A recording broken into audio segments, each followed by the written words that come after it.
ایرو لفر لروجاوه کردستان لباکر روجهالات سوریه سر 11 سال جورشه کو گل کرد همی پیکاته کل روجاوه کردستان باکر روجهالات سوریه لبر خود دن به هزاران کچ و خورته و آخه به ولاتی اون دستانه گهان هستا شهادته به دهان به صدان به هزاران شهید مینا اول مروان کاف باجدن آویتن هر تم لپی حرکت خانه حرکت آزادی هر تم لپر خطا شهید خانه لپی فکر و فلسفه و ایدئولوژی سروکاتی خانه تجاره کاف باجدن آویتن من بنای ماڵاتی شەهیدەوە سپاسی گەلی ڕۆژاوا دەکەم.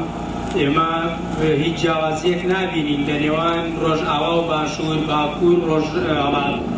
سپاسانەکەم ئێمە شانازی بە شەهیدەکەی خۆمانەوەکەین کەوا لەسەر خاک و نیشتیمان شەهید بووە.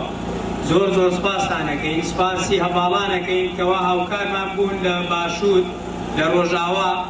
زۆر سپاسانەکەین مەمنونی دەستان خۆش بێ و شەهید نامرێت. پەرگەری مروان دەربەندخان ناو پاشناف ئالان جەمال ناوێ دایکی شەهیان ناوێ باپ جەمال cihê dîrika ji dayîkbûnê Silêmaniyê yekê heyva yeka sal 1999 dîrika tevlîbûnê Şingal yekê heyva yeka 2017